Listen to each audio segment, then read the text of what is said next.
Yay. All right. Thank you. All right, for anyone that is watching, what I'm going to be doing is maybe doing some ink wash, which I've done a few demonstrations a while back on my YouTube channel. But the method that I used back then was like a sketch and wash pencil, and it's a little different now. So the specific artwork is on the left-hand side. These are this is like a photocopy of the pencils done by Jon Sommariva. And then over here, this is my inks. The way that this is working is we did some collaboration pieces back when I was in Australia for the Supernova shows. And we liked them so much that we started doing commissions this way, where he would be doing the structure drawing, and then I would be doing the finished ink wash, and I'm going to be doing some colored bandanas as well.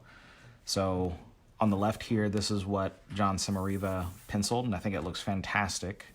In this case, the art collector is also going to be getting the original artwork, the original pencils.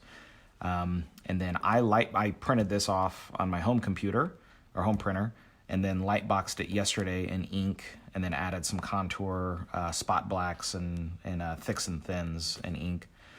So this, on the right-hand side, is a new original, so to speak. It's going to be an inked original, but there was just never a pencil stage on this piece of paper. So just to be clear, this is a printout of the pencils, and I'm kind of using it for guidance on where the shadows are and stuff like that, because you can see here where John had put, he indicated pretty heavy shadows in Leonardo's arm in the background. If I were doing like a straight up pen and ink job where I was doing, just black ink, a lot of this would be in spot blacks and total shadow. Since I'm doing ink wash, which will be shades of gray, I'm going to be going like really heavy shades of gray, but not necessarily all the way to black on that arm. And stuff like the little tick marks where where John has indicated the edges of shadow forms and stuff. Those will be more indicated in ink wash as opposed to individual lines or something in pen and ink. So what I generally start with is, first of all, I'm going to say something about paper, is that the paper that I use if I'm working on pen and ink, I use Eon HD plate. That's the type of paper that I use. Visually, it wouldn't make any sense to you. It just looked like a blank piece of paper, but it handles ink, pen and ink, super well. But if I'm doing ink wash, then I use Strathmore 400 series 3-ply smooth. And the reason is because, first of all, it's very thick, so that it can actually hold a lot of the medium that I'm going to be adding to this. And also, it's not so smooth that it holds all the ink wash. There will be a little bit of a bleed out into the board, which is what you want, because that's what shows everyone that it looks kind of like watercolor a bit. So, so this is Strathmore 400 series 3-ply smooth. And this is some ink wash that I basically mixed myself. It's just some old ink. Old as in, it could be any type of ink. And then I diluted it with water. Always keep some paper towels nearby. But I always keep like some pieces of scratch paper of the same type of board. So this is also Strathmore. And this is essentially the tone, the ink wash tone that I'm going to be working with. I'll apply like basically a coat of where I want the ink wash, the medium tones to be. Then to give that time to dry, I'll put it to the side. And then I've got another piece. It's a comic blank that I'm working on. That's Batman, Raph, and Damian Robin. That I'll work on this for a little bit, let the other one dry, and then I'll swap back and forth. And because if not, then ink wash gets really boring at some point, because you're just sitting there watching it dry and not making any progress. So as you can see, I actually just dropped a little bit of ink wash there on the art, but that's all right. You can be kind of messy with this stuff. So, all right. I'm going to be answering some questions, but this does require concentration as well. So I'm also going to try to remind myself not to add any ink wash to their bandanas. Their bandanas are going to be watercolor and or some Copic and or some color pencil. So the reason that I start, some people will recommend starting when you're doing stuff with gray tone to start from light to dark, meaning you start with your lightest values and then you slowly start adding more and more dark values. And there's nothing wrong with that. It's just not the way that I learned. I'm self-taught with this, so perhaps I learned the incorrect way. But for me, I'm using a medium value wash to apply tones everywhere that I want. I don't know, everywhere that I want shadows to be to indicate form. And then when I put it aside and come back to it, it's like I have a fresh eye to know where things should be darker. And then I keep kind of piling it on that way. So I usually go medium, extra heavy, and then light. That's the order that I do the ink wash in, which is kind of silly, but it works. All right, I'm going to see if there's any, so I can see my live stream, but I actually can't see the comments coming in, so let's see. You have to open it up, click on it, you'll see the comments on the side. Oh, okay. Oh, I actually have to open it a different way? Just click on the picture and it'll open it up. There you Oh, see, Kiki's smarter than me. go. Oh, your comments will come up there. All right. Cool. Yeah, so, yeah, I see a comment by Brian Tillman, Eon paper is the best. Yeah, if you're working in pen and ink, I think it is the best. It's the best on the market. I never worked for Image Comics I barely worked for Image Comics ever, but that was like in the early 2000s. But the reason I'm contextualizing that is because there was a time that that Image Comics had the best Bristol board that I've ever seen. I briefly visited the Wildstorm Studios in 1997 because I had a friend of a friend who was an intern there. My friend is named James Harrell. He was a colorist. And his friend was named Rob Stotts, who, Rob Stotts is still an illustrator, but he no longer works in comics to my knowledge. But Rob Stotts was an intern there, and he was nice enough to let us all come in and like get to hang out in the studio for a couple days, actually. And that was like one of the biggest, coolest times of my life. But getting to go there and check out the studios, that was awesome. But then he also hooked me up with 10 or 12 pieces of their Bristol board. And so I just assumed foolishly that this would be board that I could get anywhere. Like, I thought, okay, well, this is just paper. I'll just order from, a art supply store paper that's the equivalent of this. And I was never able to find equally good paper for, the image board was like completely universal. You could do anything with it. I don't know I don't know how they made it that way, but it was. So flash forward to whenever I'm working, full time at DC Comics in 2005 is when I first started. And they sent me a patch of paper. All right, this is actually a good example. I don't even know if that's visible, but there is something inconsistent with this paper. There is a weird spot in the coating. I'm so happy that this happened live. I just hope that it's visible. Basically, what I'm adding these gray tones, it's like it comes out in a pretty even, amount of wash that I'm adding to the paper. But that spot on his hand, there is a slight imperfection or a difference in the texture of how the paper was processed or the cotton fibers or something, because Bristol board is usually made out of heavy or a lot of cotton, isn't it? So there's nothing wrong with the fact that it's like that. But if this was on someone's face, it changes the texture. Like here on his hand, it's actually fine. If it had happened over here on the straps that he had, it would actually add value. It would make it look like it had like a cloth texture or something. Anyway, so that was just such a great fortuitous moment for that weird spot to be revealed. Anyway, so the image board was universal. Flash forward ahead to whenever I was starting to work with DC in 2005, and they sent me a batch of paper, and it was highly inconsistent. and overall it was just not a very good type of paper. All right, so I went a little heavy on the ink wash there. I can't exactly erase it, but I'm taking out the blob of ink wash there so it won't dry heavy there. So the DC paper, this was not just DC's fault. This is something happened. I'm a friend with Brett Thompson, the guy who runs Eon, who makes that really good paper. We've known each other for, 20 years or something now. And he's told me that in his research, it seems as if maybe the way that the paper mills used to run things, used to run the paper, used to run the cotton and turn it into Bristol board, that either the chemicals involved in it or the way that it was milled or some combination of those no longer exist. Either it was a lost technique or the specific chemicals that they would add to get that sort of image board just doesn't exist or something like that. So Brett's whole goal was to replicate the image board. He had some image board samples that he kept trying to get really close to, and there was a couple times he would send me little batches of test paper to try out.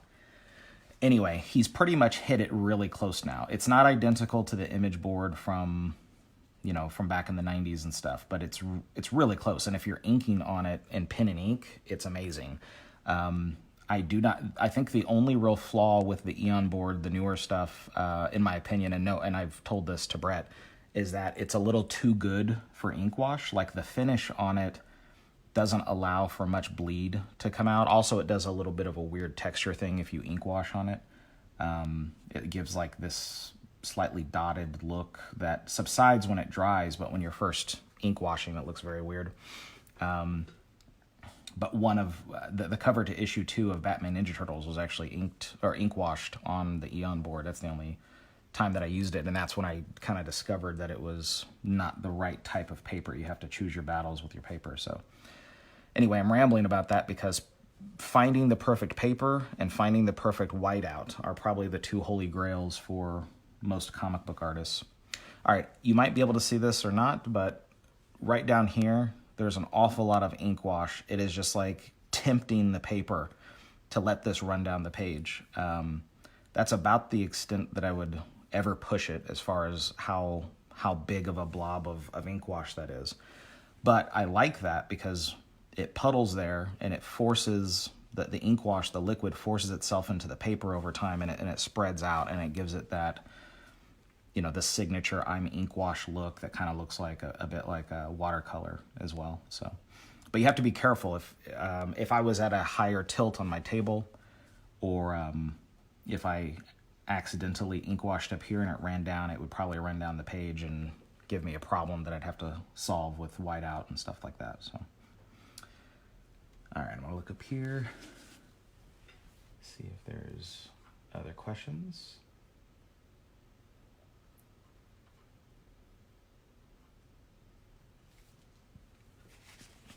And thank you guys for taking a look at. Oh yes, yeah. Brian just said that it holds marker really well.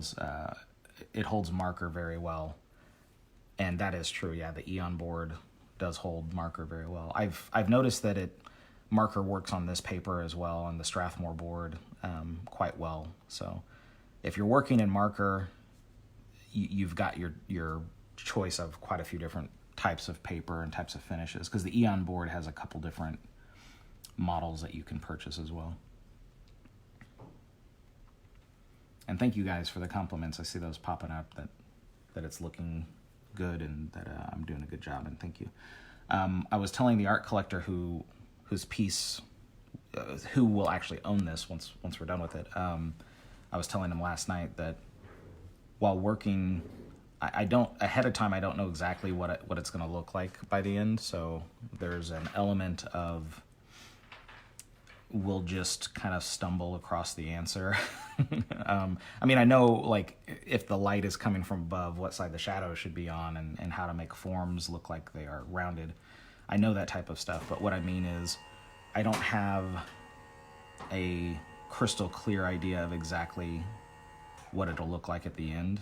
Part of it is you just adapt to it and you kind of react to how your hand moved by making your hand move a different way, or hey, that looked kind of neat, let me try that some more, or uh-oh, I really messed up, I need to minimize that mistake. So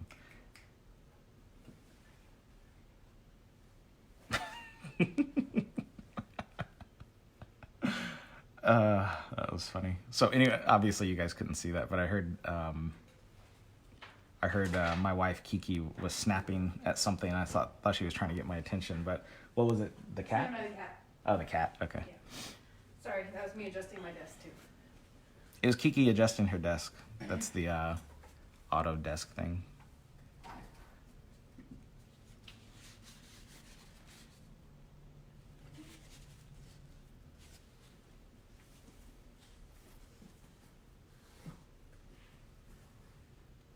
She doing okay? Yeah. Okay.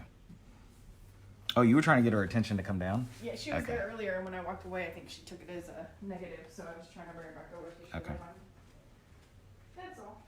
Our I cat. do it quietly. Our cat loves to lay on Kiki's lap whenever Kiki's working. So Kiki was actually getting her attention, like, hey, come over here and lay down with me, or sit down while I'm working.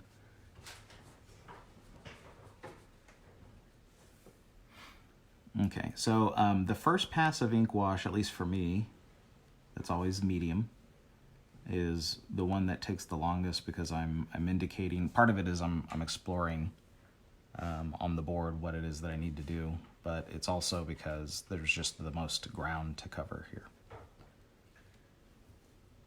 I do have that too, Sean. What's that? Already got my cup of coffee here waiting for me. Espresso machine. Oh, yeah. Yeah, we drink a couple cups of coffee a day. It seems like coffee was the most important thing when all the quarantine stuff was happening, and we hadn't gotten home yet from Australia. Our friend Pat, he's my best friend, but he also happened to be watching the house at the time. I was like, please. He was asking if we needed him to get anything for us, and I just said, if you can just pick up a bunch of the correct kind of coffee creamer that we like.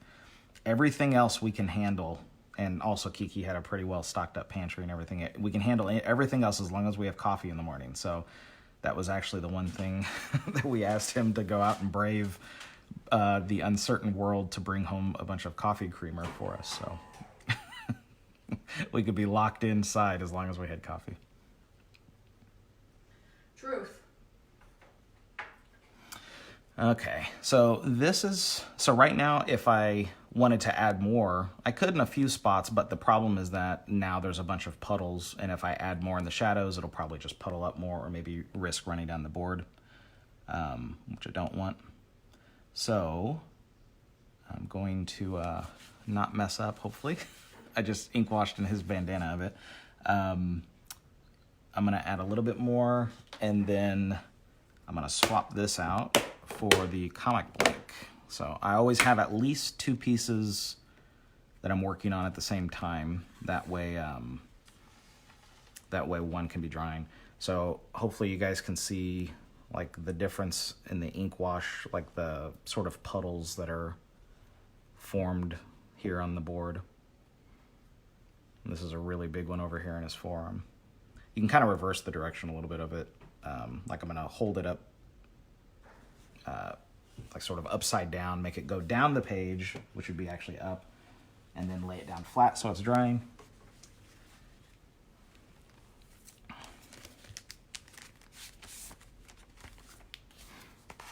All right, and then this is a comic blank that I'm actually just drawing for myself. I'm going to be doing a handful of these, partially because it's just fun to draw them. And then, all right, so here's a place I messed up. Basically, I made Batman's head, made it too tall. So to cover it up, I'm going to add some of the Batcave in the background. So I'm pulling back. A couple questions coming in. Oh, there are? Okay. Do you mind asking them to me? Or do you want me to? Sure. Jesse says, what degree angle is your art table there? Like, what degree do you have it up at? I'm not sure. This one has, like, let's see, 1, 2, 3, 4, 5 predetermined notches, and I just have it in the third notch. So, but I think that this is probably around 45 degrees, but I don't actually know that for sure. And Charles said, where did you get that at? I'm not sure if he's asking about the desk or your artboard or... Yeah. Charles, could you elaborate a little bit? And go ahead. Tillman said, I need details on the metal board and magnets. Tillman, I did that myself for Freddie. It's a DIY project. Yes. Bought an easel, got some strength, industrial strength adhesive, and had a metal board cut down to it. And then we just bought magnets once it was set properly, and then he can use it to hold all of his paper while he's working without having to, so he's hands-free. Hands-free.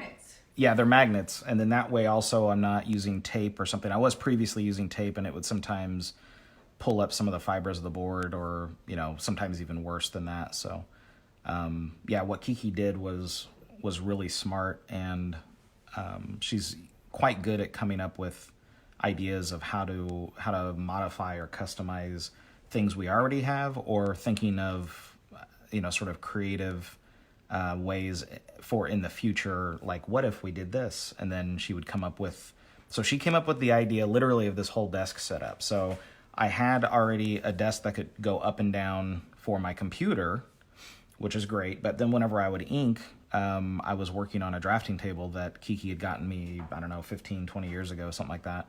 And it was it's a very nice table, but after a while my neck or my back would start bugging me because I was always in the same exact pose.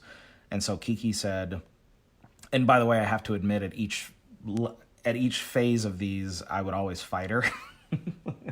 She's smiling right now. I wasn't gonna say anything. But so she'd say, well, what if we got a smaller drafting, or a smaller table that can go up and down for you to ink on? And I was like, no, I just don't want to spend any more money. And then she was like, well, what if we got you one of those easels that can raise up and down so you can change the tilt? And I didn't want to do that because I didn't want to spend the money. I didn't even look it up online to see how much it would cost or anything. I just thought, you know, I've got a nice drafting table, I'll just leave it at that. And eventually I tried a few other things where I said, okay, well, we'll go ahead and get the easel part, but not the desk that can raise and lower. And then I realized that the setup I was trying to do just wasn't going to work. And so we found a pretty good deal on one that would go up and down, a table that would. Then afterwards, she said, well, what about maybe putting a piece of metal on here with the magnets? And I have to give credit. I cannot remember the painter right now, but there's a painter who has not the same setup. He just has a magnetic board and then little magnets that holds his artwork. I saw that on YouTube at one point, like probably 5 years ago. And I thought that was an interesting idea. So that part I kind of got from somebody else, but I can't remember who. But then Kiki found the specific kind of the custom piece of sheet metal thing, and then figured out which adhesive or whatever to use, and then also the types of magnets. Because you want like good magnets, but you don't want them to rip the paper, because there's some that are so good that you can't hardly move them because they're so magnetic. Yeah, they're just heavy duty magnets that I found on Amazon. I looked at how much weight they could hold per magnet, but and then we got some with handles, so they'd be easy to grip for Freddie. So they do kind of look like thumbtacks, but they're magnets. Oh yeah, they do. Yeah, but one of the things I like, just on a side note, is that this magnet is going through the comic book and the comic book board and bag and board here to, so my drafting table is not immaculate. As you can see, there's ink spatters everywhere.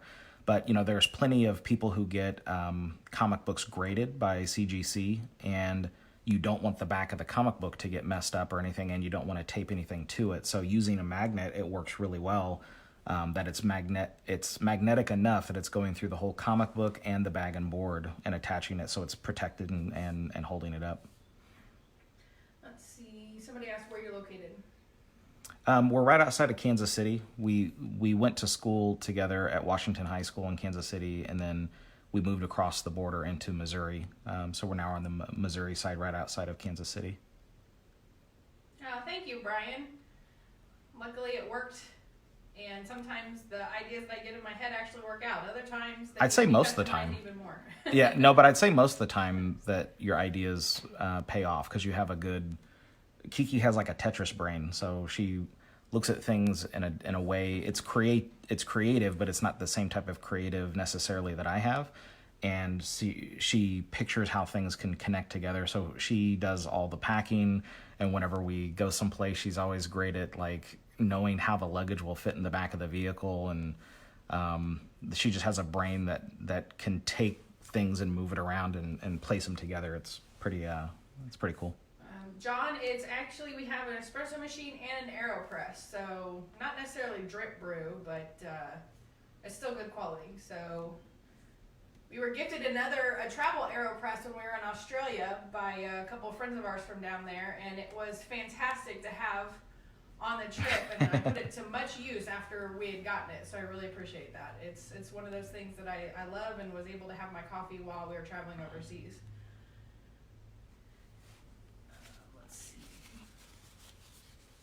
Yeah, Brian, I can send you the information. I'll have to track it down. We've had this. How long have we had that desk? A couple of years. Yeah, it's been a couple of years at least. Since Batman Sean, Ninja.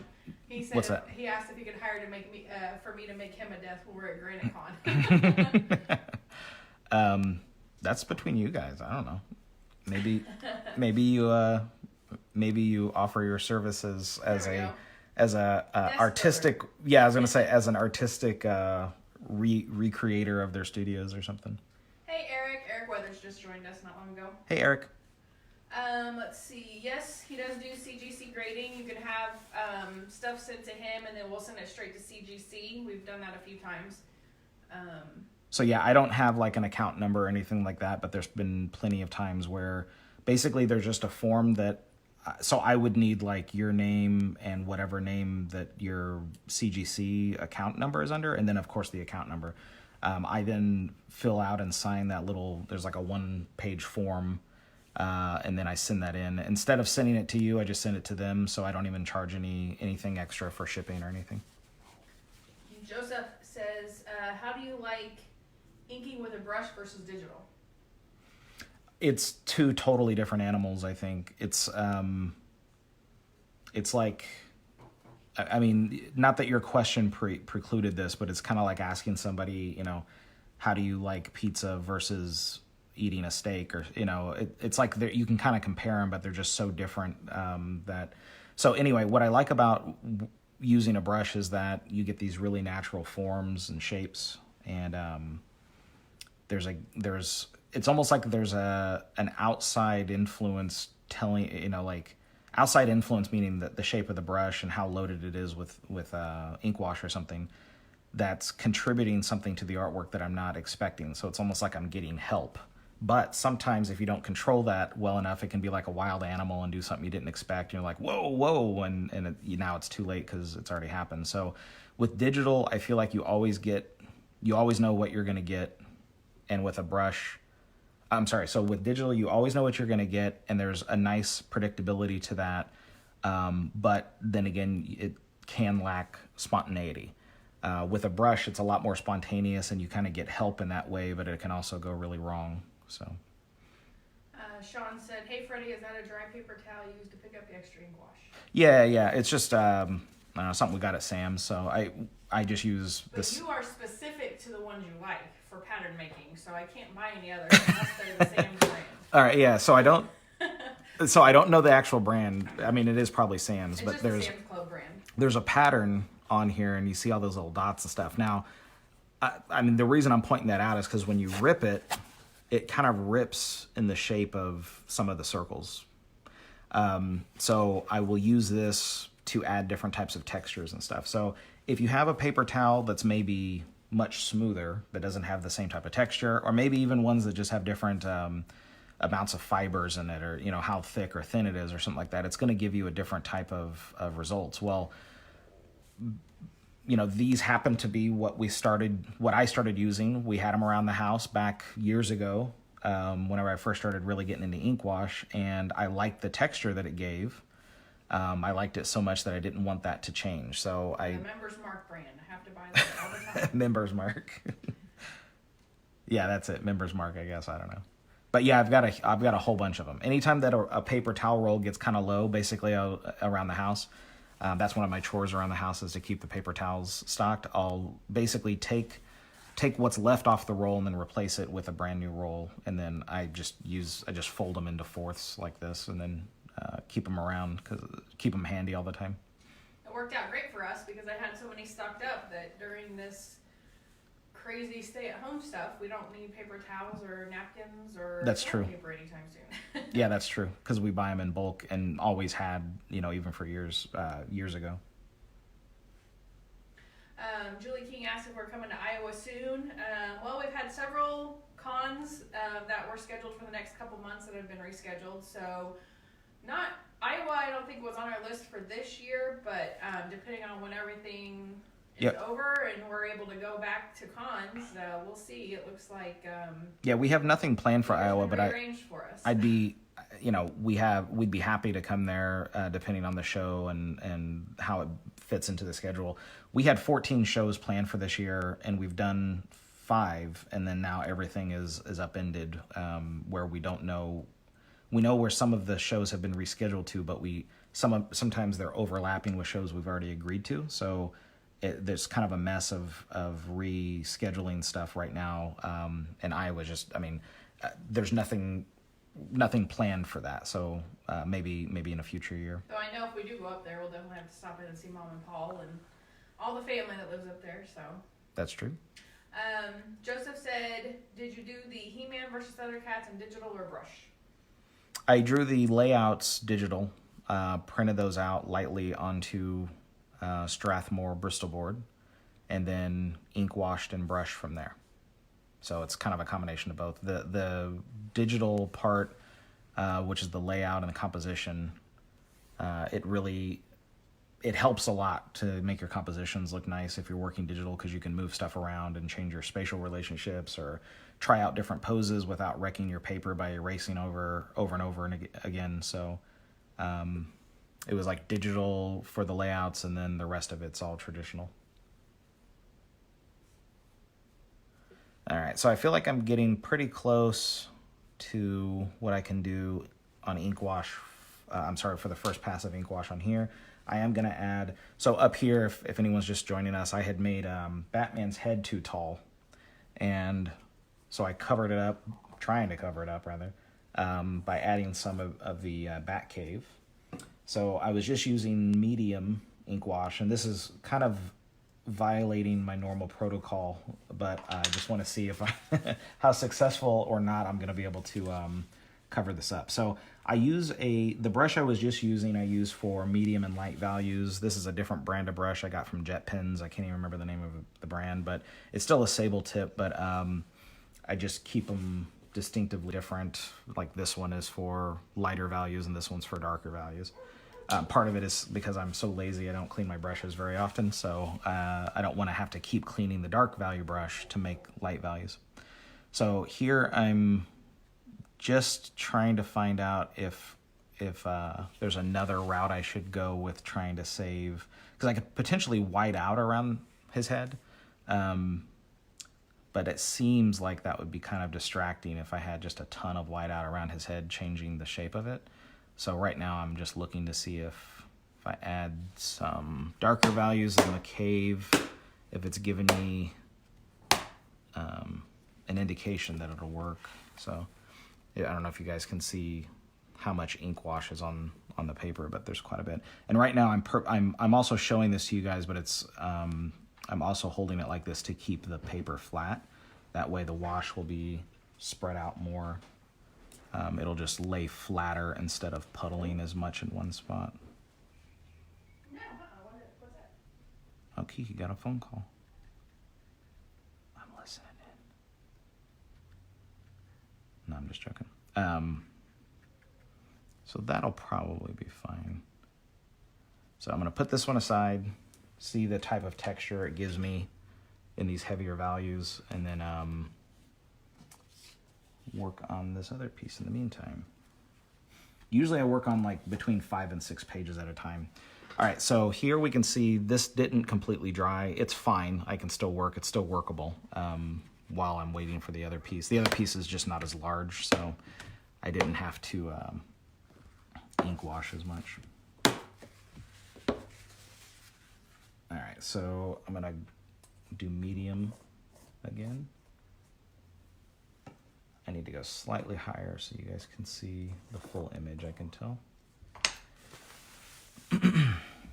And Jon Sommariva was going to watch or join in on the live, but it would be like 5 or 6 in the morning there because he's in Australia, so I'm not sure if he's actually going to join in or not, and that's fine. Joseph asks, who are your influences? Because you really don't see anyone specific. Oh, sorry, I lost my spot. You don't see anyone specifically in your work? Oh, that you don't see any specific influence. Your work is amazing. Thank you very much. That's a really big compliment. I think, I mean, rendering wise, there's an artist named Travis Charay who, man, he's good. Holy crap, he's good. There's a Travis Charay appreciation group on Facebook that I belong to. He's not super prolific, meaning he's a bit of a slower artist, and I'm not putting him down for that. It's just, I've seen so much of his work, meaning I've poured and I've scoured the web and any books I could get, I've collected them all. But he has worked in a variety of styles where his pen and ink work stuff. Really early in his career, he was heavily influenced by Jim Lee, but he had and is continuing to have an amazing artistic journey where he's growing and developing and stuff. And so he's hit a bunch of different styles in a short period of time. So back in 1996 or 7 or something, actually shortly after I visited the Wildstorm Studios, the legendary book came out that he drew that's Wildcats X-Men, I think it's Golden Age or Silver Age, I can't remember, but if you guys are looking for it and you haven't seen it, just look for Travis Charay, which is last name is spelled Charest, Charest. Look for that, and then Wildcats X-Men. It's an amazing book, and you can see like the first 5 or 6 pages are illustrated in pen and ink. So it's a bunch of really thin, like repeatograph lines, together that kind of create a gray tone, or the forms and the shapes. But after 4 to 6 pages, whatever it was, he then switches over where he's still doing some pen and ink stuff, but he starts adding ink wash. Now, ink wash has been around since there was ink, probably, to have, shades of gray built with ink. But for me, it was my first time seeing ink wash or knowing that there was a way you could still draw comic books in a comic book style, but the rendering is more traditional looking, these shades of gray. It's an amazing book just to see the progress or the progression of him as an artist in that. And I read an interview. Now I don't remember where the interview was. I think it was in print. I think it was like in Wizard Magazine or something. I can't remember. But there was this. He was describing. So Travis still. He was describing how he worked in ink wash, that after a couple pages of working on Wildcats X-Men, he was thinking, man, there's got to be a faster way to create some of these values, that he was drawing all these parallel lines with the thin repeatograph. But there's got to be a better way. And so he got some India ink, diluted it, and then tried it, and he was like, oh, look, it's a gray value. It was easy for him to create that. And so he then had progressed where he had all these small jars of ink wash, that were pre-mixed.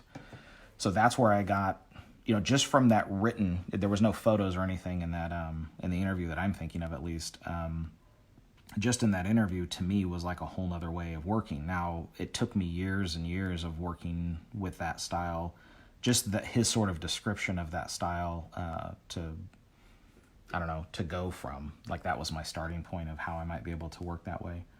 And so I would start working on commissions, and mainly commissions for years. I would do commissions in ink wash just to see.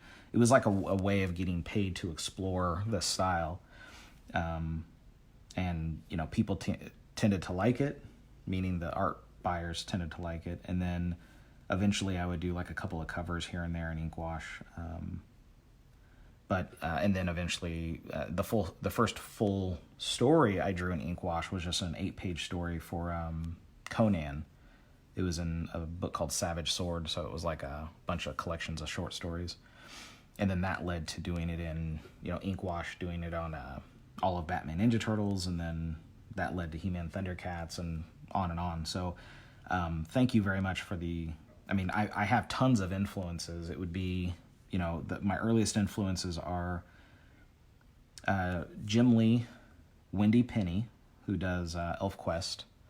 And if anyone wants to just be blown away by artwork that is 20 years plus ahead of its time, go check out ElfQuest. The original books that came out in the 70s, they look still contemporary. There is some slightly dated ink work. That's not a criticism, by the way. It was inked in 1970s, and some of it looks like 70s type of techniques, like the type of brush feathering and stuff.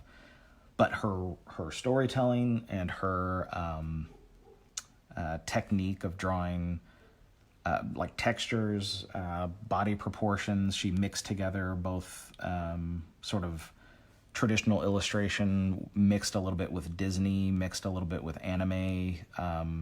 It's a great series, and the story is great too. It has been a little while since I've read it. I mainly just look at the books. I can't get enough of her artwork, so she's amazing. That's Wendy Penny, Pini.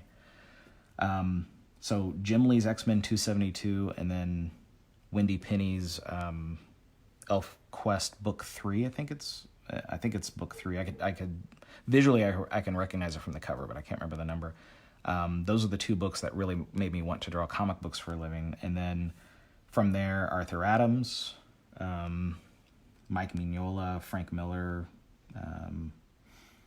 David Finch, Lineal Yu, and definitely Travis Charest. So when it comes to structure stuff, now this, of course, is all Jon Sommariva structure, just to make that clear, especially for anyone who's just joining. This is like a jam piece that he did the pencils and the structure, and then now I'm doing ink wash and stuff.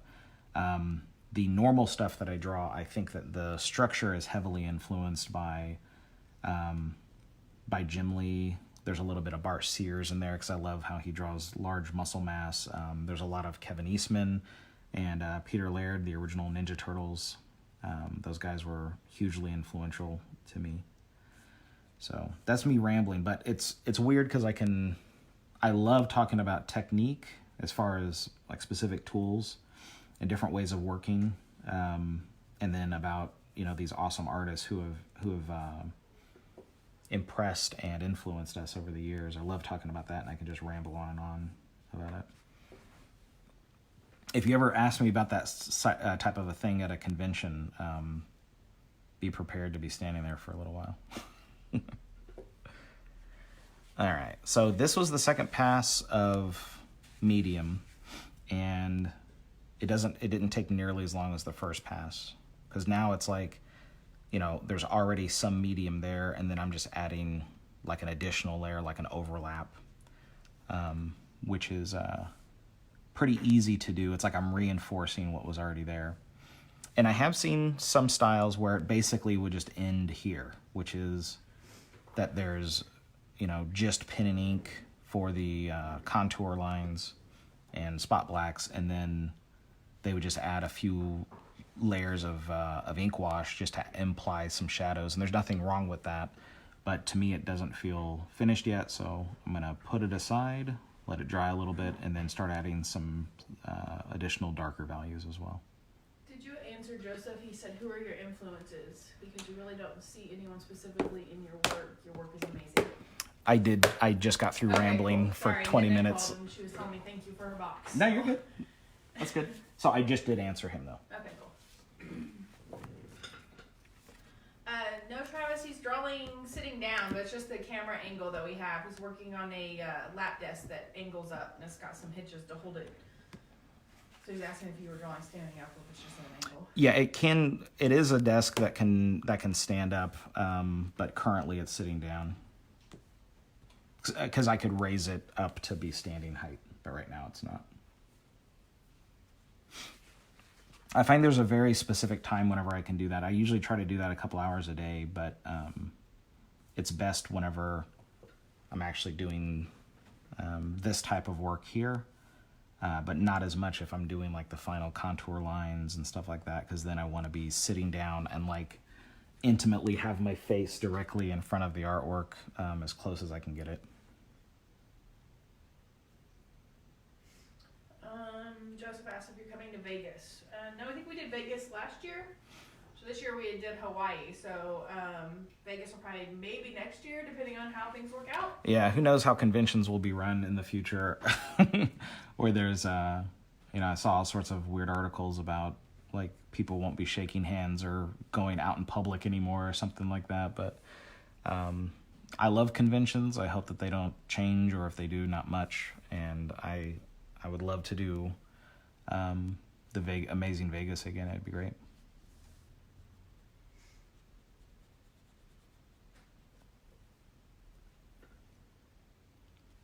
All right, so on these, just since I was talking about paper earlier, this specific blank, I got these and the He-Man Thundercats blanks that I got made custom. These are different paper stock than than the other kind of blanks that you could normally buy in stores. So what I did with these was I got a bunch of first edition issue 1s, and then got these comic blank covers printed and added to them. So these are Canson Bristol board. So it's not Strathmore, it's not Eon, but Canson is quite good as well. And they're durable, but they also hold ink well. If I'm working on a Batman Ninja Turtles Volume 1 cover, you can barely ink wash on them at all. And God help you if you get some of those slick Marvel comic blanks from 2003 or whatever it was. It's like drawing on, imagine trying to draw on something the same texture as a credit card or something. They're just outrageously slick, where anything you add to it just almost immediately bleeds or wipes off or puddles up. It's a nightmare. So those are okay, even maybe if you're doing a little pencil sketch, but even then it's like you can't erase anything because it just carves into the that slick cover. So that's what drove me to get these made, was because I wanted to actually be able to work on some that had good paper. Joseph said he started doing more ink wash on his comic work because of you and Hal Foster. Oh, that's great. Yeah. And I hope it's working for you, and I know that there's quite the learning curve, so hopefully it's something that you're enjoying as well, because it's a weird medium to get into the swing of, so I hope you keep it up. Kelly Johnson says, do you have specific characters you like to draw more than others, or for whatever reasons? Yeah, there's my 3 favorite characters to draw are probably Batman, Wolverine, and then Raphael. So Raphael is none of those are actually my favorite characters, but they're my favorite to draw because they're just really well designed. And with Batman and Wolverine specifically, if you show like a close-up of almost any part of their costume, you can tell it's immediately them. Like a close-up of their boot, or a close-up of their forearm, their gloves or whatever, or their chest, or if you see them in full silhouette, you can tell who they are, or if you see them, really close to the camera, of course you can tell who they are. So they're just amazing characters as far as their design and their presence. And but my favorite character period would be Superman, Captain America, but they're actually less enjoyable to draw. They're still fun to draw, and I'd love to draw a series with them, but they're just harder to make look like themselves. It's a difficult thing to describe, but if you're drawing Batman or Wolverine or somebody, it's like there's a larger margin of error to still make them look cool, or still make them look like themselves. All right, so I really, in this, in the upper area where it's going to be basically the Bat Cave, I went really heavy with the puddling to so it'll leach out into the paper and give it hopefully a pretty neat looking texture. So putting that one aside so it can dry.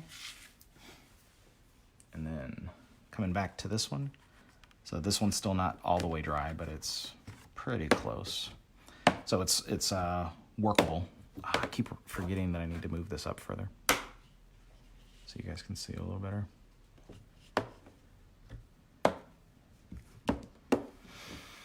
Okay, and so for anyone who's just joining us, this piece is the main reason that I wanted to do this live stream, because it's basically it's like a jam piece. So on the left-hand side here, this is a photocopy of the pencils that Jon Sommariva drew, and then I light boxed the inks from the pencils, and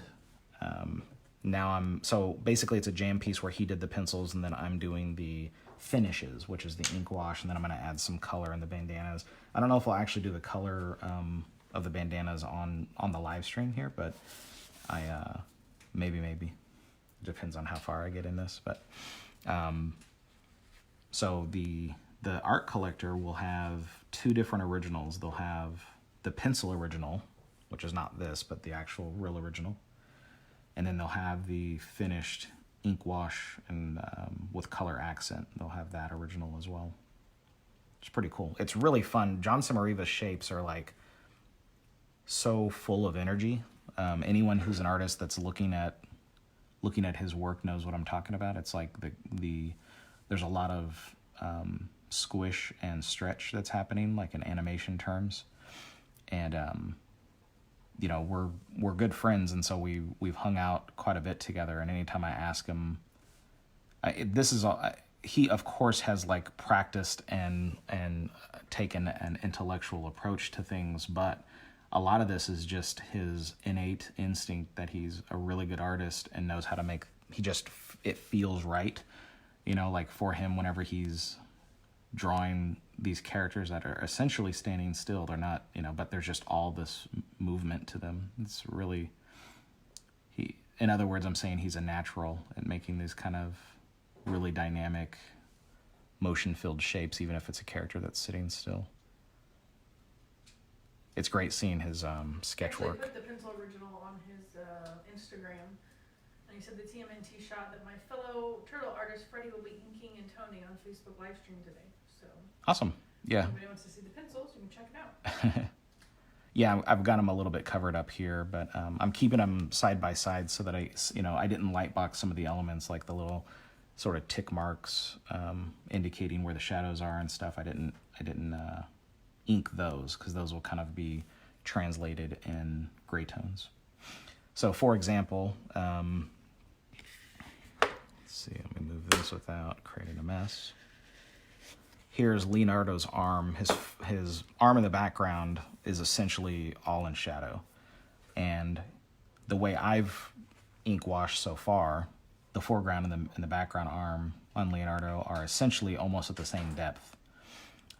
So I don't have a whole bunch of spot blacks or 100% black values in this background arm. But since now I'm using extra heavy wash, this is my extra heavy mix, XH, which will give more of a 75 to 80% tone. This is my scratch paper. Then I'll start adding heavier values in this arm. So this is a big difference, I think, between ink wash and how you might ink if you were doing something in the traditional comic book pen and ink style. As in comics, I mean, you would either do a whole bunch of cross hatching or maybe even triple hatching in that background arm, or go 100% black and just black it all out. Here you can kind of cheat. So ink wash, even though it's a little bit longer of a process, here I can just keep adding darker and darker values, letting it dry, and then seeing, is that dark enough? Question mark. If not, you add some more. So it lets you explore and be a little bit more improvisational on the board, and even though you're still putting thought into it ahead of time, it's less of like knowing the exact roadmap of what you want ahead of time.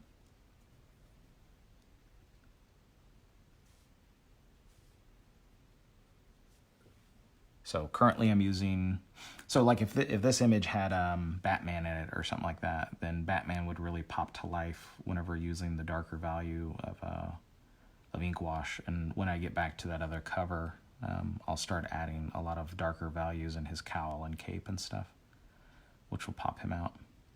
So I go medium as far as the values. So I add a layer, or I begin with a layer of medium ink wash, then let that dry, add an additional one which kind of reinforces the first and gives some texture and stuff, and then let that dry, and then extra heavy, which is what I'm currently doing, then heavy after this one dries, and then at the end I'll add the final light values, which is the very last thing that I usually add as far as ink wash. Then after all that dries, I go back in with some additional markers, some gray tone markers, just to just do some subtle finessing, last minute gradation stuff. Sean said, I can't remember if I've ever asked you, but have you worked for Marvel at all? I have a little bit. Let's see, I did a book called The World According to Thor, which was a all ages sort of book, just like a one-shot thing. And then I did 3 issues of Star-Lord for Marvel right around the time that Guardians of the Galaxy, the first movie, came out. So that was an exciting time to be involved with Star-Lord. And then that's it. I would love to do more work for them. A bunch of my favorite characters are at Marvel, but the vast majority of my career has been with DC Comics, whom I love, and then a chunk at IDW and Dark Horse and a few other smaller, very independent companies. So Marvel would be fantastic. It just hasn't, maybe one day. We'll see. Bobby! Hi, Bobby! Bobby! My cousin just joined up. We're saying hi. Those, him and his mom, my great aunt, are who we stay with in San Diego when we go out to Comic-Con every year. Yeah. And part of the big excitement of going out there to the show is knowing that afterwards we'll just get to hang out with them and goof around and talk and watch movies and all that other stuff. So they're like one of the best parts about going out to San Diego.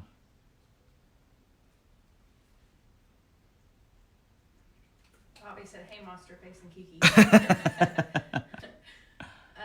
Bill said, Freddie, thank you for doing this Ink Wash Live. It's amazing to see everything come together in real life. My plan is to frame Jon's pencils and your ink side by side in the same frame. Should be amazing together. Awesome. Yeah, and I'm happy that he's interested to watch, and I'm also happy that he thought it was a cool piece to. It's going to be his piece at the end. This is for Bill, and it's really fun to get to work with Jon. So I'm happy that Bill has ordered the commission from us. So thank you very much, Bill. And Dustin said, when are you going to draw an issue of adolescent radioactive black belt hamsters? I've got 10 issues in the can of that series already, but the world is just not ready for me to release it.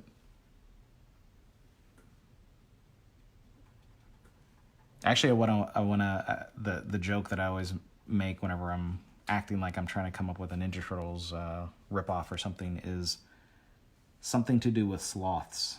So the only animal I can think of that's slower than a turtle that would still be fun to draw and kind of cool looking would be a sloth, and that the gag would be like, whatever the equivalent of the Foot Clan is about to fight, and then you'd see the sloths, appear in the background in shadows, and then you'd cut the scene.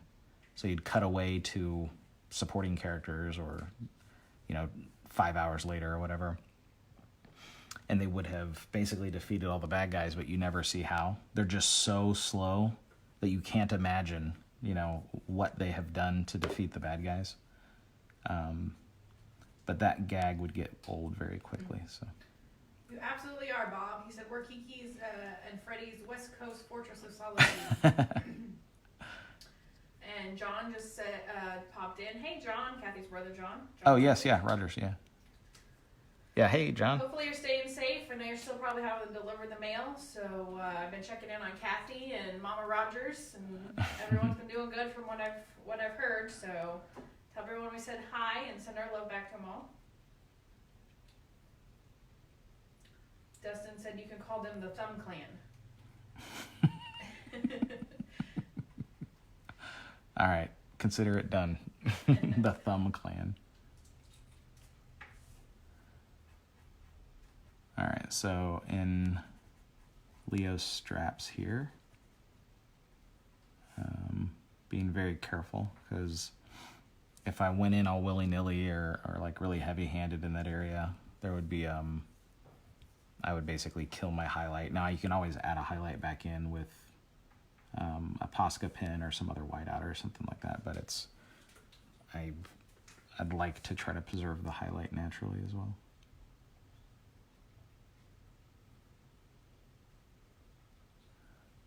Oh, and also just thank you guys for joining me on a Saturday. I'm still gonna live stream a bit more, but you guys can be watching or doing anything else that you'd like, specifically Netflix or video games. Those are probably the two most common, I bet. So I appreciate you guys taking the time to watch this type of stuff. Drawing. Joseph said, how about a Turtles and Usagi Jimbo team up? Oh, I'd love to draw that. Awesome. Yeah, I'd love to draw that. I met Stan Sakai I guess technically I met him a couple years ago, but it was kind of like a, hi, nice to meet you, and then we had to keep walking. We were at a art gallery then, but in Hawaii we got to hang out and chit-chat a little bit, and I would absolutely love to draw some more Usagi Yojimbo, whether that be with the turtles or not, but of course with the turtles would be even better. John Clemens said, I'm still waiting for the Criterion release of Horse Ninja, which was created by Teddy Williams and not stolen. I promise I made it all on my own, and I definitely didn't steal it from Rich Evans. That's funny. I was just emailing with those guys yesterday, the Red Letter Media guys. So for anyone who doesn't know, Red Letter Media, I mean, if any of you guys know who I am, you probably should know who Red Letter Media is. They're way more popular and funny. But Red Letter Media is run by Mike Stoklasa. There's Rich Evans and Jay Bauman. Those are the main contributors. But they have a revolving cast of friends and fellow funny people who they run a YouTube channel, and it's called Red Letter Media. They've got over 1 million subscribers now, so I think most of you have probably heard of them. But they're hilarious, and they're incredibly funny on a regular basis. And they've got tons and tons of hours of great movie reviews and insightful thoughts on movies and stuff like that. I would recommend you go watch their channel. I happen to be fortunate enough to be friends with them and have known them for a while, and so I've gotten to guest star and hang out on a couple of their Best of the Worst and Will of the Worst, and I was in Space Cop, which was one of their movies. I was briefly in Space Cop. Let me put that. I had a little cameo, and then in addition to that, I'm done a few pieces of artwork for them. So the Horse Ninja thing started off as a joke by Mike Stoklasa and Rich Evans, where they were making fun of some of the comic book movies that were coming out. And so they made something called Horse Ninja. And then I think they made that joke in the episode where they were talking about The Amazing Spider-Man or something like that. And then jump ahead like a year or something, I came in and hung out with them. And then we continued the joke as if, I'm a comic book artist and I was like rooting around in their garbage and had stolen a copy of Horse Ninja. And then I was going to get it published by Marvel, which was an additional funny thing because I hardly have anything over at Marvel. And then later we did a fake review for a Horse Ninja movie that never actually happened, but we did it on April Fool's. And I still, no joke, I still get people at conventions who ask me about the Horse Ninja movie as if it's a real film, because they didn't get the joke. And that's funny for like the wrong reasons or something. So anyway, but so I was just messaging them because we've done 5 shows this year. All right. So before everything got locked down, we did Vancouver was our first Canada show, and then we did Hawaii, and then Texas, and then 2 shows in Australia. And every single one of those shows, and even before these shows, there was a heavy contingent of people who were fans of Red Letter Media and would come by and say very complimentary things about my appearances on their show, which I owe most of that to being edited down by the very skilled Jay Bauman and Mike Stoklasa who make me look funny. And the Red Letter Media guys don't do conventions, which there's nothing wrong with that, but it's just I'm more accessible in real life. So there was specifically these youngsters at in Gold Coast in Australia, and it's like they thought maybe they were afraid to approach me or something, but they just stood off to the side of the table, and you kind of look up and you acknowledge them, but there's other people around, so you don't know if they're looking at other stuff. And I smiled, said hi, and then a few moments later, they were still looking at me, so I looked up again and smiled and said hi, and then I wasn't sure because they're still looking at me, but they haven't approached yet. So I'm not sure if they were waiting for permission to approach the table or something, but eventually I found out that they were fans of Red Letter Media, and they were funny kids once I got them to open up, but it was kind of a weird interaction there, especially at the very beginning. But people who were just curious about how I know them, like, how do you know those guys? And then also, what are they like in real life? Which the answer to that is they're really funny, and Rich Evans has the best laugh probably of all time. So if you guys listen to any of their videos, you'll know what I'm talking about. It's really loud, really funny, and unexpected every time. So if you get a laugh out of him, it feels like a badge of honor too. He's a funny guy. All right. Somebody from France. Thank you for watching. I would love to go back to France. We were there in 2018 for Comic-Con Paris. I would love to go back. Thank you for joining us for the podcast. Yeah, that's what this is. For the live stream. And thanks for the ink wash advice. No problem at all. It's it's something that it also be warned that I could be teaching you the wrong thing, because I never took proper classes or anything like that. So I could just be wrong. Other people might have a better way to go about it. And I was at a convention, and there was another artist there who works in ink wash sometimes, and he wasn't speaking to me in judgment, but I kept feeling like at any moment I'd be judged, because he was asking, so wait, so how do you do this again? And as I was describing it, because he said he uses a hairdryer, you can use a hairdryer to more quickly dry your stuff, and but it does change the texture and stuff. So So while we were talking, even though he wasn't saying anything negative, I was just so on my guard that I would sound like an idiot, because I'm do all this stuff just from trial and error, and it's entirely possible I'm doing it wrong. But he, and so I'd tell him how I did something, and then I'd wait a moment, and then I'd say, "Does that sound okay?" Kind of do you have a critique of that? And he's like, "No, it sounds fine. It sounds fine. It's just different than what I do."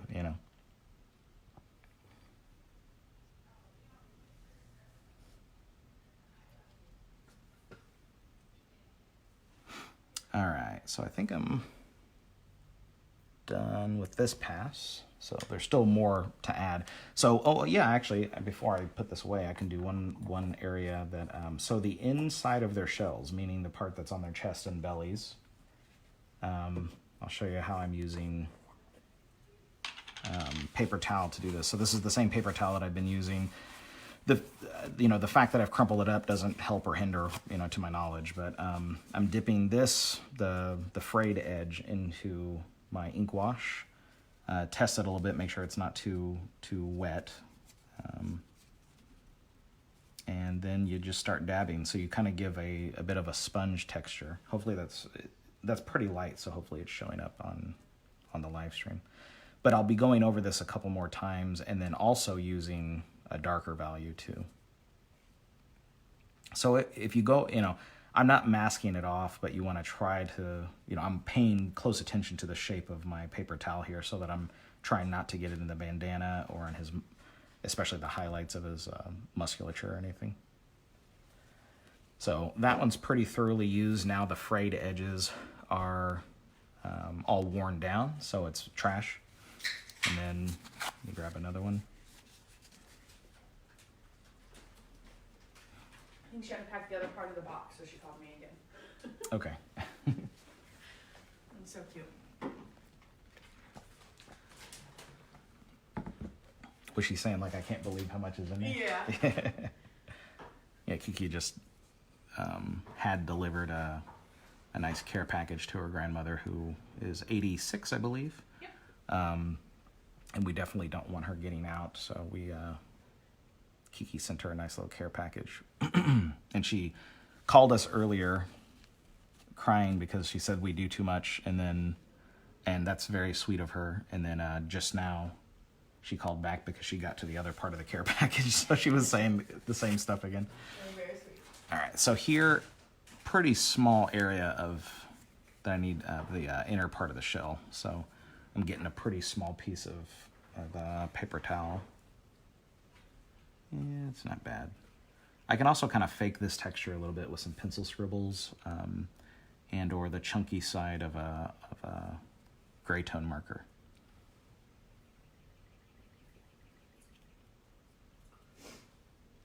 Let's see. Have you answered some of the questions? John said Red Letter Media is how he discovered Freddie.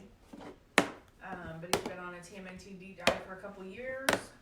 To hear you explaining it calmly is hysterical. Micah says hi from France, Mr. Williams. Yes, I did speak, told him how we loved going to Comic-Con Paris. Yes, it was fantastic. So did you answer Bill? He said, what are your favorite movies from the Marvel Cinematic Universe? I did not answer that. Right. I think... Catching up, sorry. Yeah, thank you. Let's see. I still love the first Iron Man. I think that's an incredibly powerful and empowering movie.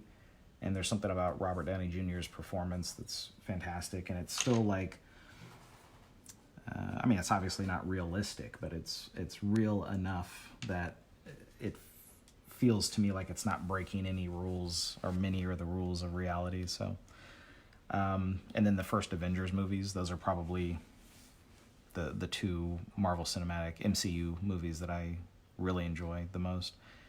Civil War was fantastic. You know, the stuff with Winter Soldier is great. So that's probably my answer for that. I'm a little behind on some of the films, by the way. Yeah, we've got a few to watch. We've been traveling like the first 6 months of the year. So. Yeah.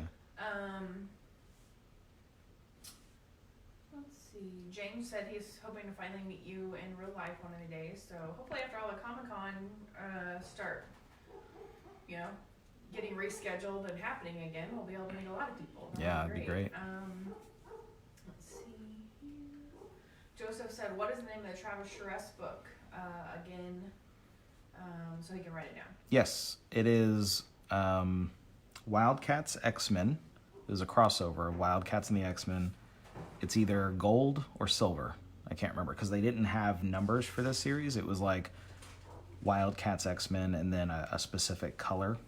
So I believe it was either gold or silver, but it's the one where they're in World War II. That's the setting.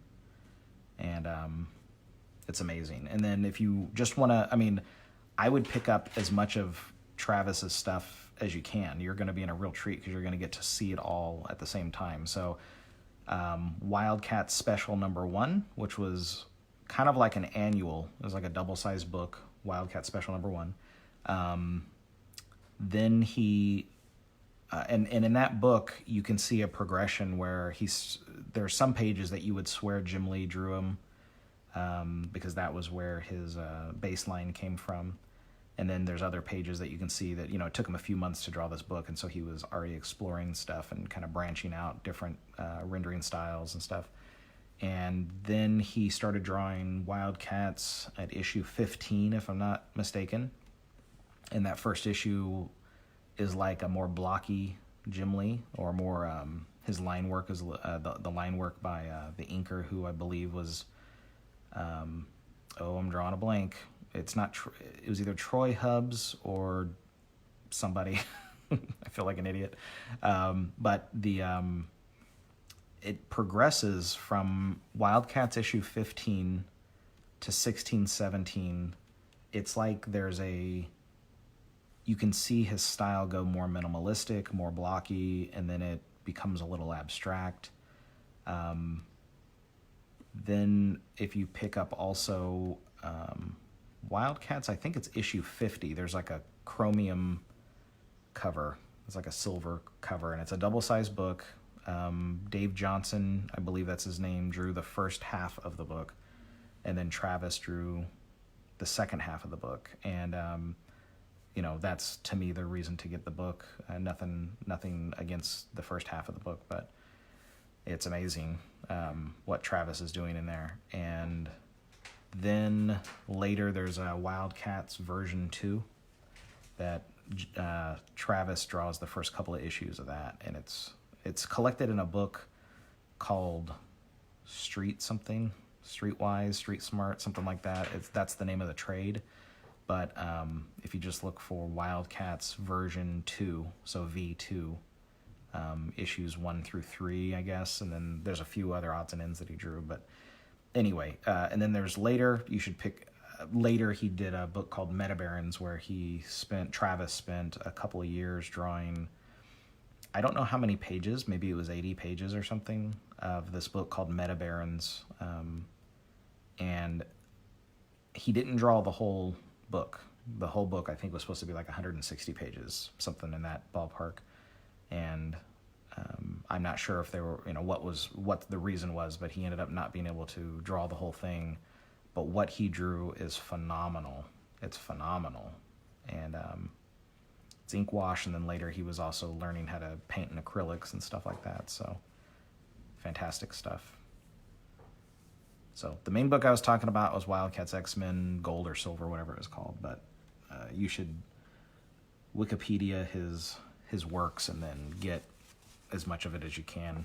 I don't know. I'm super excited for his work. And if you look at artists like David Finch or Lineal Yu, they both multiple times have talked about how influential and powerful of an artist that Travis is, and how much of an impact that he made in their work as well. See, I'm not sure if I'll pronounce it right, but Josh Posey said he's taking care of 2 80-some-year-olds who live above him. That's awesome.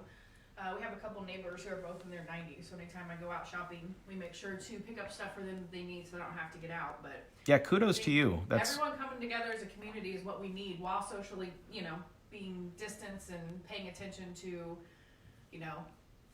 all of our surroundings will be great. So, anyone you can help, kindness is what we all need right now. So spread as much of that as you can. And it makes keeping the social distance. It makes people feel great if you just call them and say, "Hey, I was thinking about you, and I just wanted to check if you need anything." Even if they don't, that's such a fantastic message, and it makes them feel great. Know that you were on their mind and thinking about them. Yeah. Jared and Jennifer Ryan have joined in. Yay. Hi guys. Hello. My cousin's wife, Jen, and Jared is a brother-in-law. So hello.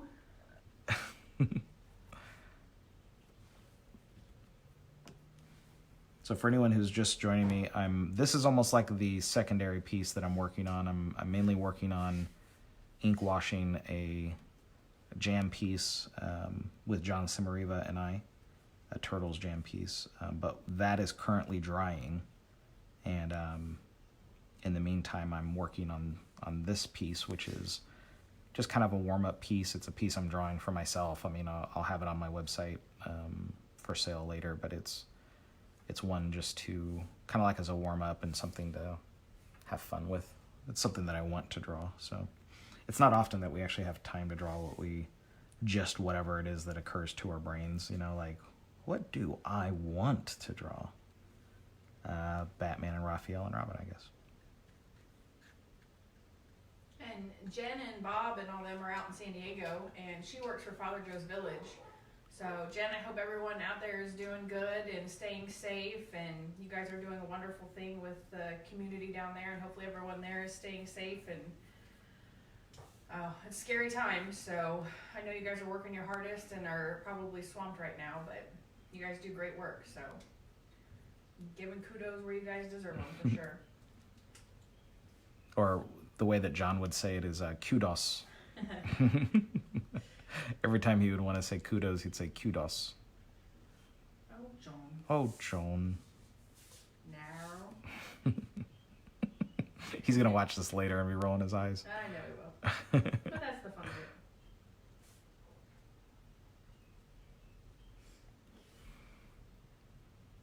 All right, so you can actually see how wavy the paper's getting a bit. There's nothing wrong with this. I mean, of course, if you add a bunch of moisture to paper, it'll start getting some ripples in it, but it all flattens out. Basically, you just wait till it dries thoroughly, and then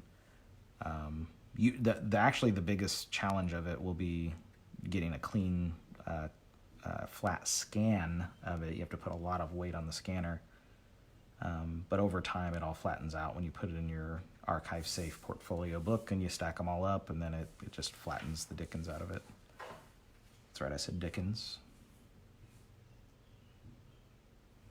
All right. Josh said he bought the Green Arrow issue 14, 4 and 5 from you and Rob. Oh yeah, the one of the originals. Yeah. Awesome. Well, thanks So for. He has it framed and he loves it.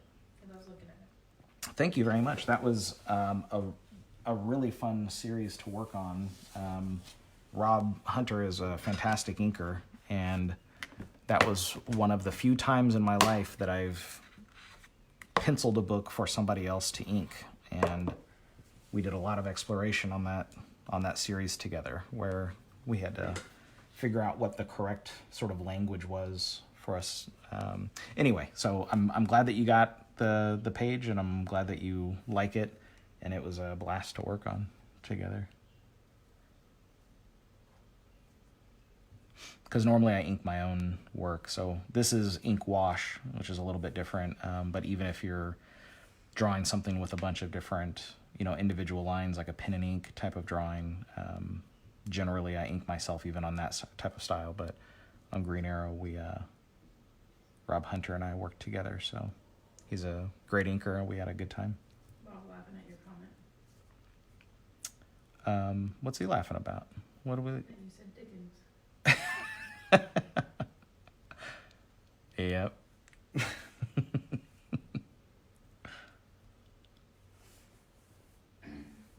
I don't typically use that word in my regular vocabulary, but Freddie's an old soul. I'm an old man. That's just an old guy.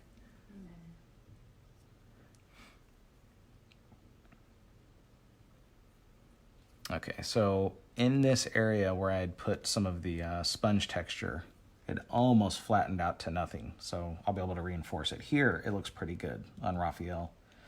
You can see some of the texture there. So I'm about to switch. I was just now using some extra heavy just to add some accents, but I'm about to go to my H, which is the regular heavy, not the extra heavy.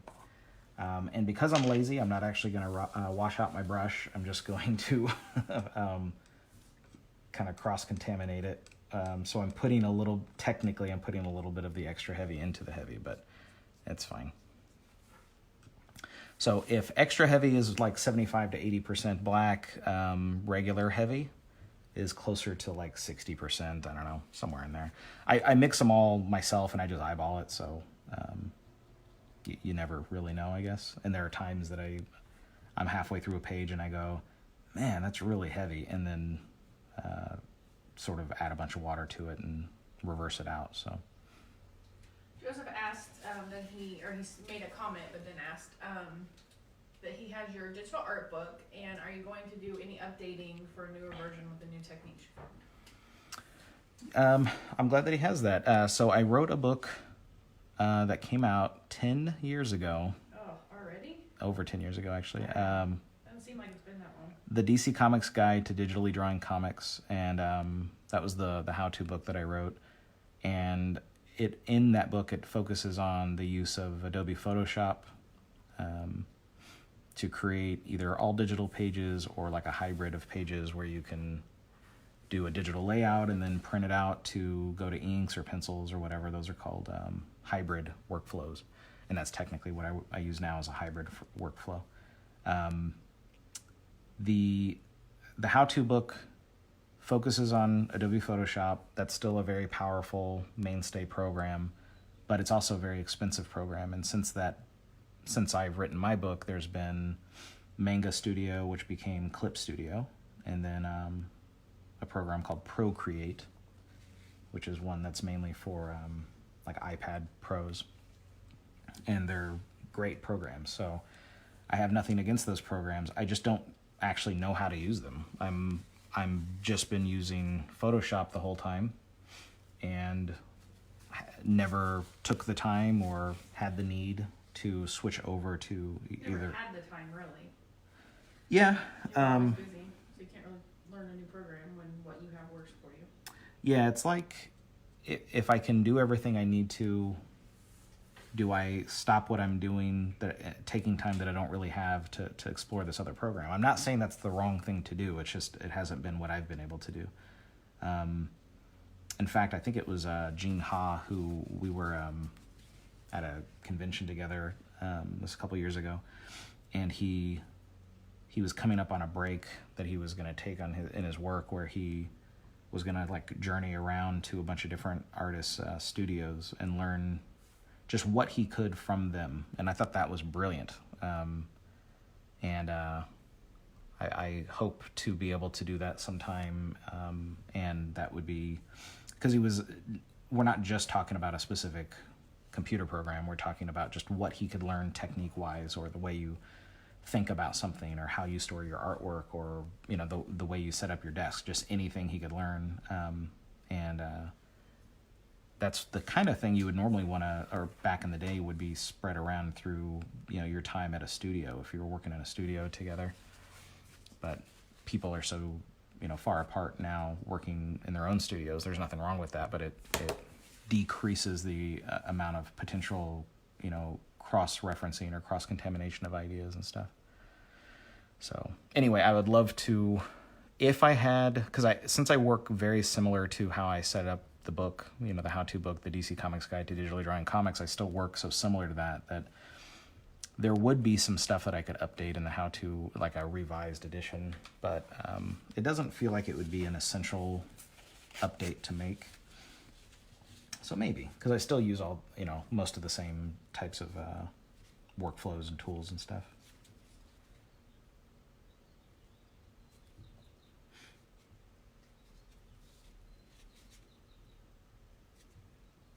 So here I'm using the heavy, the value, the ink wash value is heavy, that I'm using with the paper towel to give that spongy texture in their inner shells here. I got it a little bit on Raphael's sai, but he's been fighting, so his sai is just dirty. That's what will act like is the reason that he's got some of that texture there.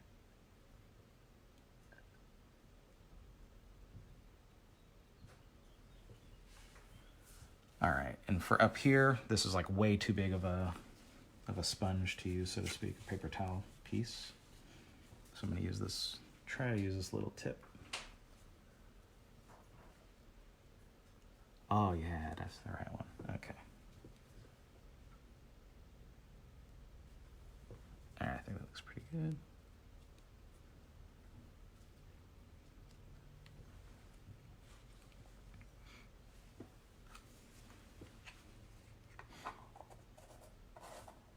Steve said that he hopes that me and Kiki are doing okay, or doing well. Yes, we do.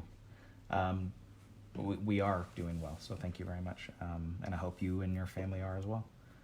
And see, Joseph asked, which version of Photoshop do you use? I held out. I was using Adobe Photoshop CS5 for a very long time, but about 6 months ago, I switched over to a brand new computer that only runs 64-bit programs, and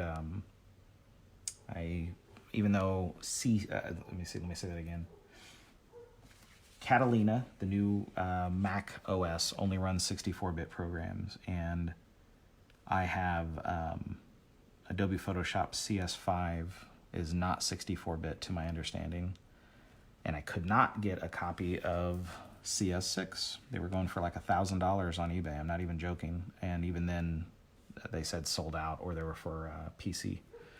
So I went with I am now on Adobe Photoshop CC, which is the Creative Suite, where you pay monthly. I mean, you can pay all in one chunk, which we did.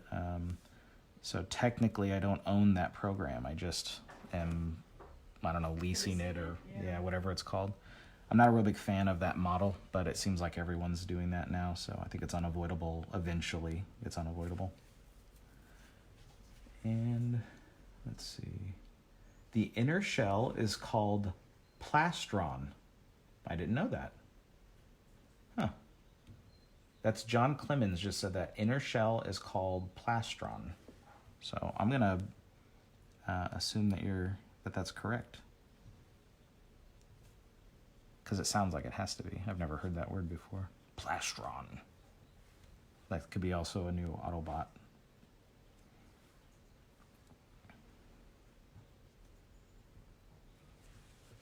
So that's a little heavy. Reverse it out. Pick it up while it's still wet, so that doesn't look too bad. And for anyone who's just joining us, this is a jam piece that Jon Sommariva and I are doing. I've got a lot of dead zone on the screen, as I just realized, so I'm going to move this back over. So this is just the photocopies of Jon's pencils. I lightboxed the structure, so I traced over and inked the structure onto a new piece of Bristol board. And I'm inking this, and then ink washing, and then I'll also be adding some color to their bandanas, and either color pencil, watercolor, or Copic markers. I'm not really sure yet.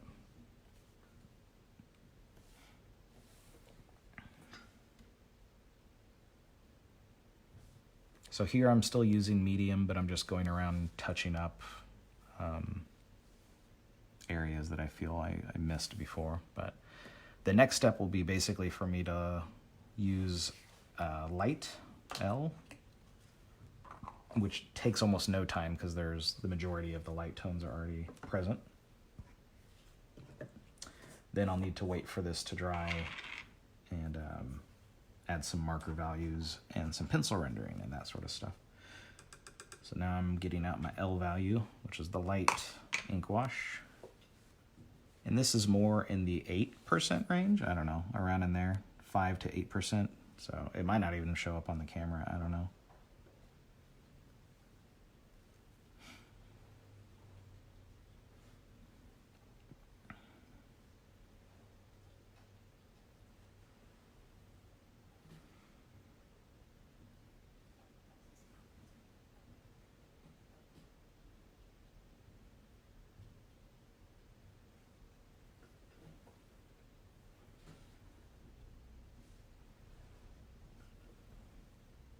Other questions, let's see.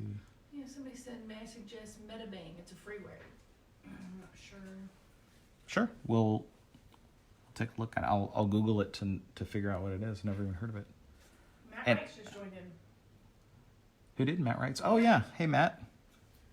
Matt! See, Joseph asked, what camera are you using for this post? This is just my regular iPhone, so whatever version it is.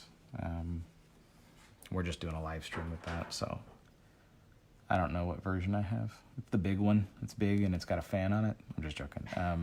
That's so because I wrote that DC Comics Guide to Digitally Drawing Comics, people assume... XS Max Plus is what yours is. I got the 11. Mine's what? XS Max Plus. SX Max So Plus. the 10. All right, Plus. so it's the 10.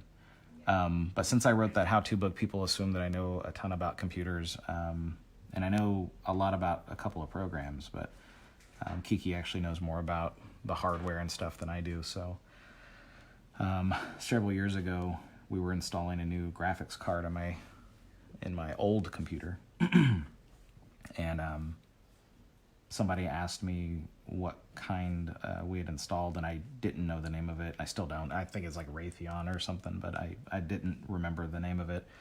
And so I said, I don't know. It's big and it's red and it's got a fan on it. And that's accurate, by the way. I just want to save face where I can, because obviously that's a really silly. I wasn't gonna say anything. That's a really silly description of a graphics card, but it is big and red and has a fan on it.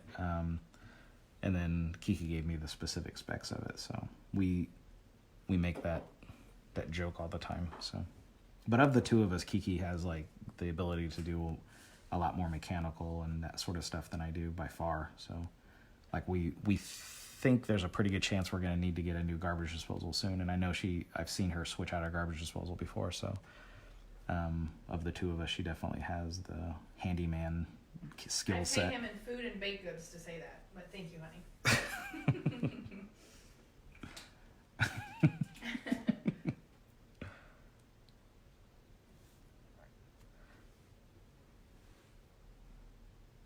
We're a good team. It works well together. I agree. Okay, so I think I'm getting pretty close to the end of what I'm going to do here on camera, because as potentially meticulous as most of this has been, there's going to be a lot more sort of a slow, hard to process developments as I'm working on the final parts of it.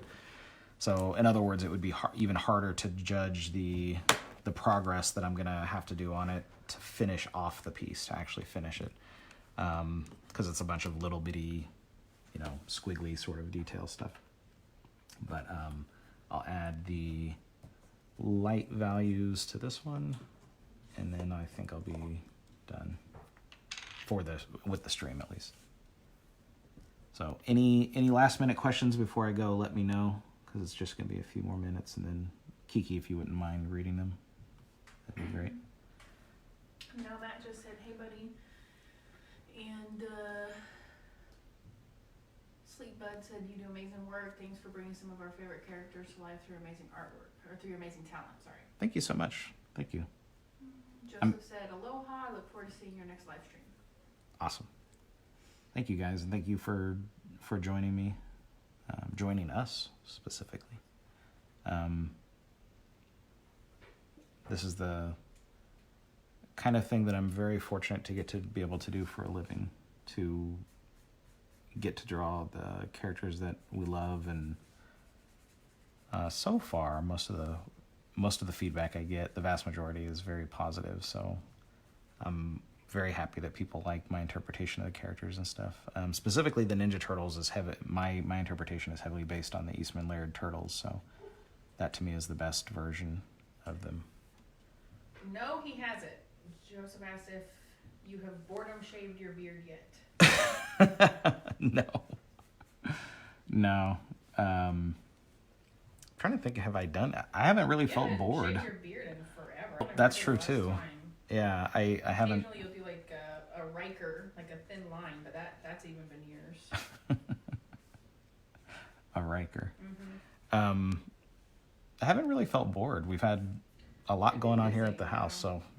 We've been passing pages back and forth. I'm over here inking, doing ink assist on 3 or 4 pieces that'll be ready for him when he's done, and getting things transferred over and running around. We did a birthday parade today for one of our nephews who's celebrating his 13th birthday, so we all went over there, showed up in our cars, honked, paraded, in a little circle, tossed him cards out the window, and then had to leave because social distancing. Happy birthday. But it was fantastic to be able to do that. A lot of people showed up for him. I hope Jaden's having a wonderful 13th birthday. We can't wait to celebrate him once all this craziness is over. Yeah, properly. That we can actually be in the same room together. Yep. Okay, I think that's pretty much it. So I'm going to put this aside and then just show the final result, at least for now, of the jam piece. So, structure drawing and pencils by Jon Sommariva. This is the ink wash thus far. And then after this thoroughly dries, I'll add some additional gray tone marker effects, which are Prismacolor French Gray.